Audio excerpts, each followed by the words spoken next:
Mengapa pemimpin inklusif baik untuk organisasi? Lalu apa saja ciri yang khas pada kepemimpinan ini? Yuk kita simak videonya sampai habis.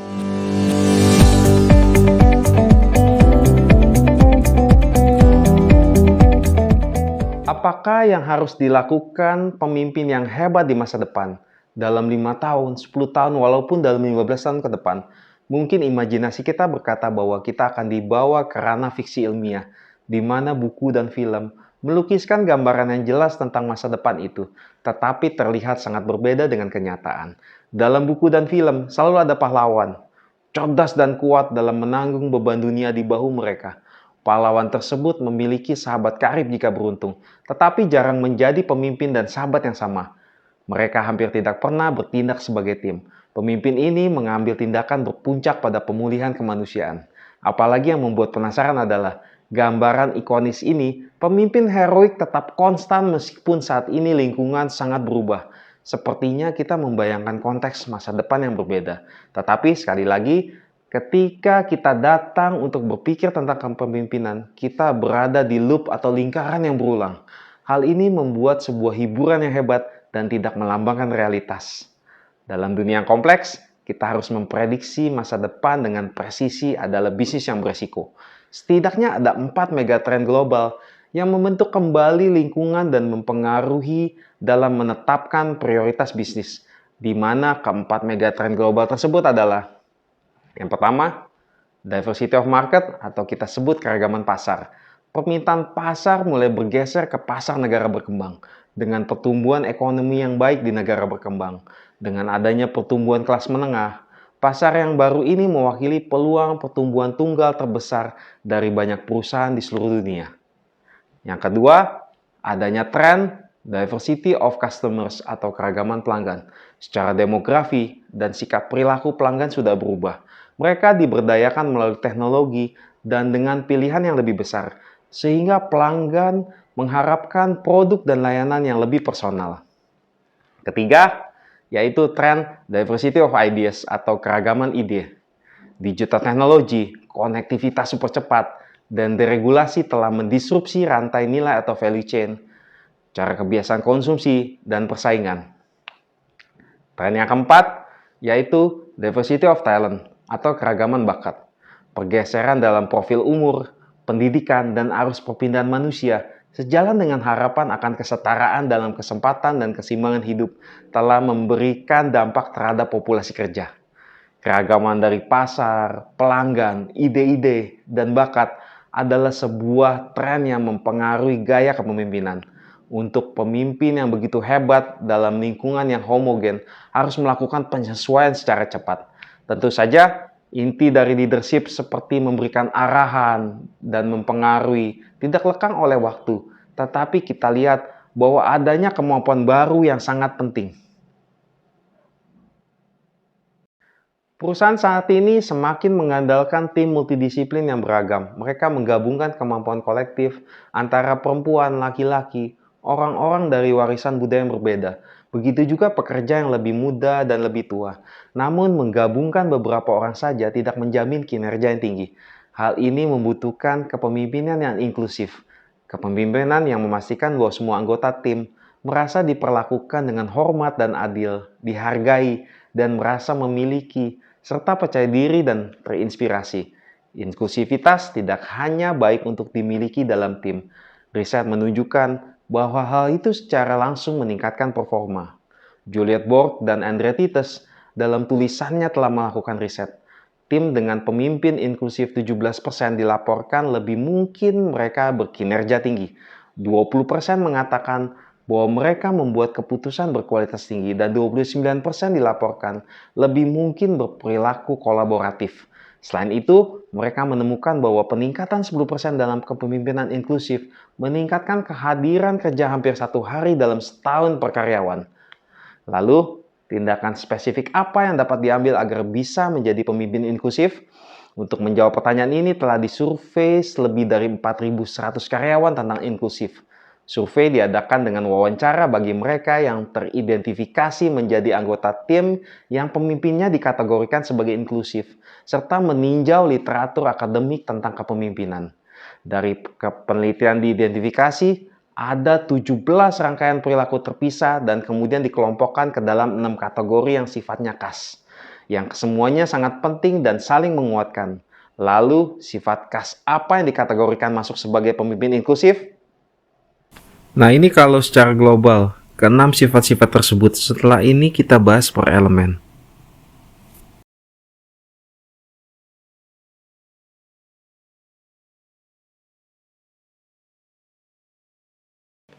Menurut Bernadette Dillon dan Juliet Burke dari Deloitte University, berikut keenam sifat yang khas dari pemimpin inklusif, antara lain.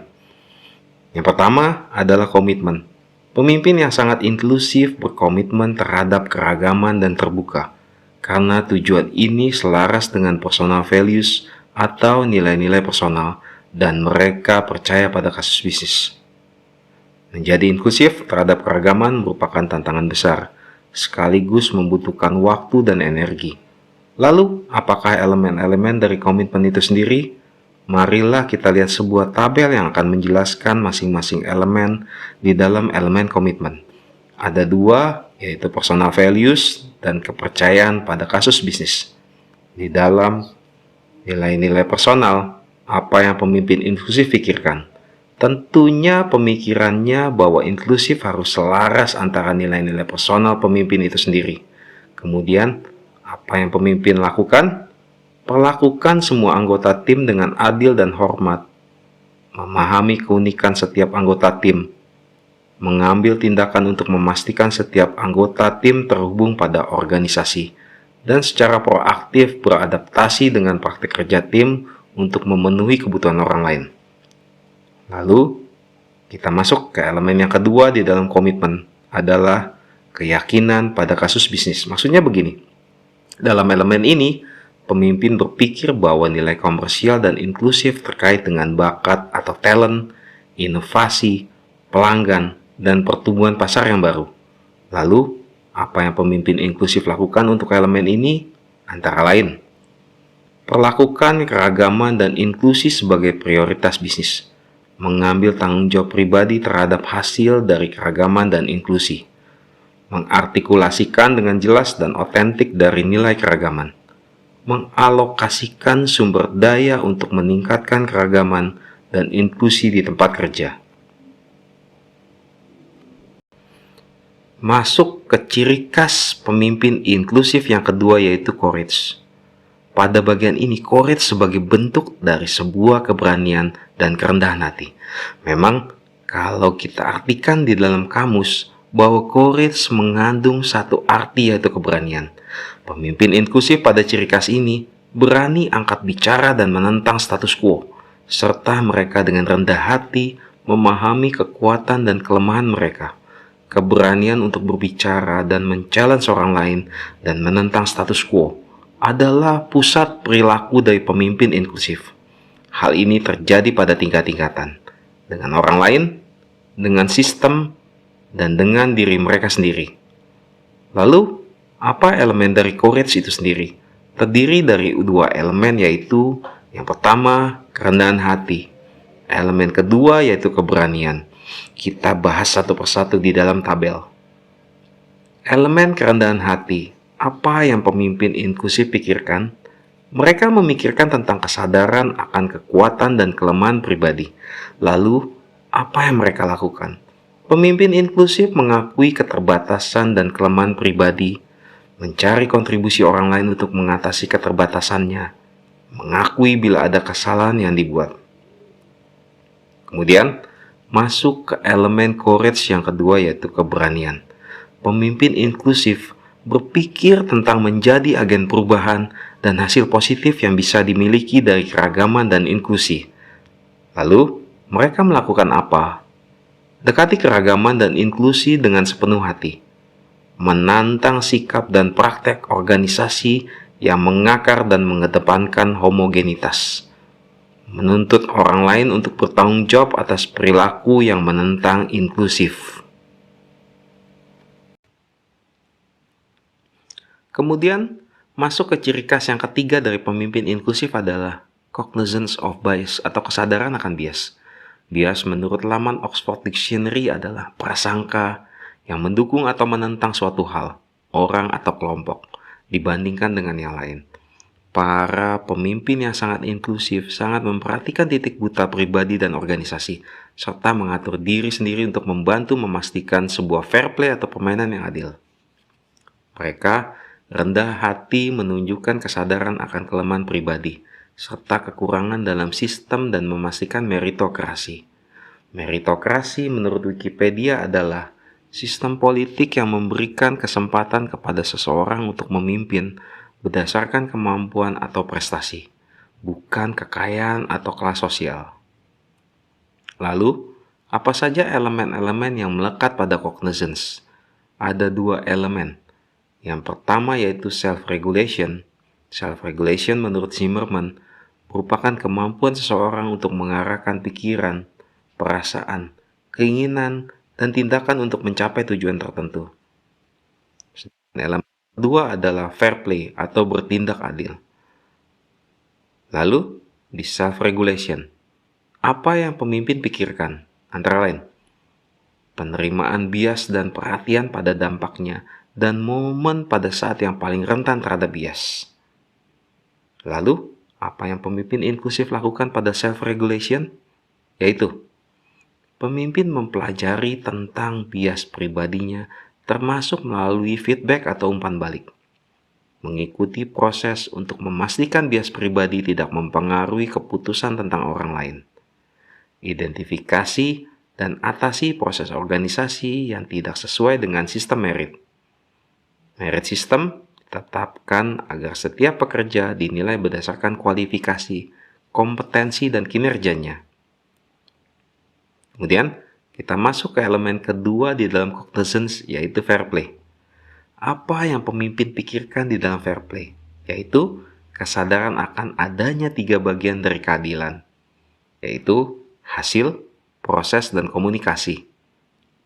Lalu, apa yang pemimpin lakukan dalam fair play? Yaitu membuat keputusan yang adil dan berdasarkan prestasi tentang talent atau orang-orang yang dinilai sebagai high potential dan top performer employee di perusahaan. Terapkan pengambilan keputusan yang transparan dan konsisten tentang talent di perusahaan. Sediakan mereka yang terkena dampak berupa penjelasan tentang proses yang diterapkan dan alasan mengapa keputusan harus diambil. Lalu masuk ke sifat khas yang keempat, yaitu curiosity atau rasa ingin tahu tentang orang lain, seperti menunjukkan pola pikir terbuka, keinginan untuk mengerti tentang sudut pandang orang lain, mendengarkan tanpa menghakimi, dan berusaha dengan empati untuk memahami orang di sekitar mereka. Lalu, apa saja elemen dari curiosity? Ada 3 elemen, yaitu keterbukaan, pengambilan sudut pandang, dan mengatasi ketidakpastian. Masuk ke elemen pertama, yaitu keterbukaan. Yang dipikirkan pemimpin inklusif pada keterbukaan adalah pada keterbatasan mereka sendiri dan nilai-nilai dari ide dan pengalaman yang baru dan berbeda.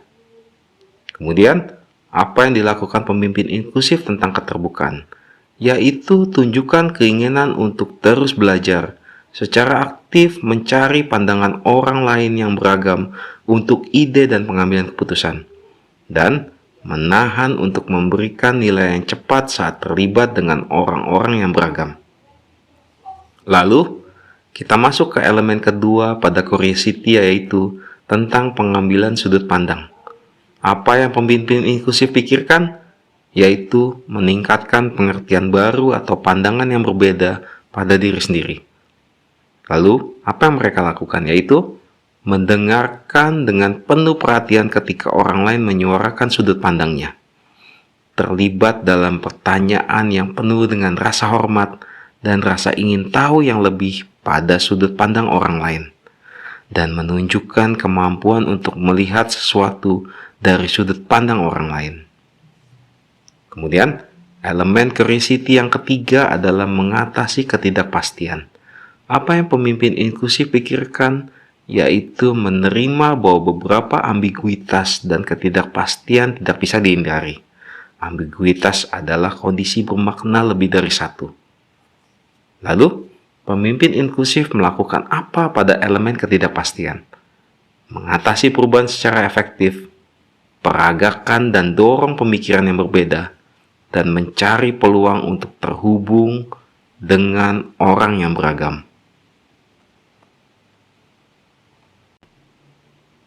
Masuk ke ciri khas yang kelima, pemimpin inklusif adalah cultural intelligence atau kecerdasan budaya. Mereka percaya diri dan efektif dalam berinteraksi secara lintas budaya, memperhatikan budaya orang lain, dan beradaptasi sesuai kebutuhan. Lalu, elemen-elemen apa yang ada di kecerdasan budaya? Antara lain, drive dalam hal ini adalah mendorong atau menggerakkan, knowledge atau pengetahuan, dan adaptability atau kemampuan beradaptasi. Kita masuk ke elemen drive atau menggerakkan atau mendorong. Apa yang pemimpin inklusif pikirkan? Mereka berpikir tentang manfaat bagi pribadi dan organisasi untuk mempelajari dan mengalami budaya yang berbeda.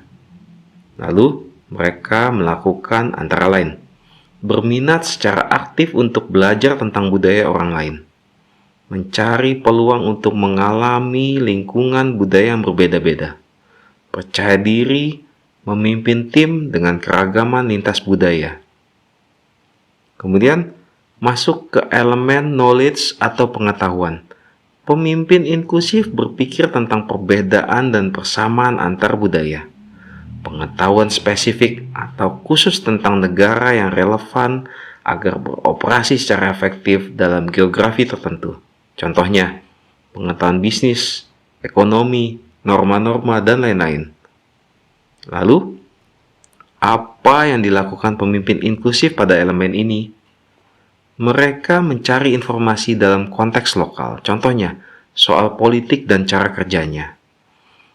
Elemen yang terakhir pada kecerdasan budaya adalah soal adaptability atau kemampuan beradaptasi.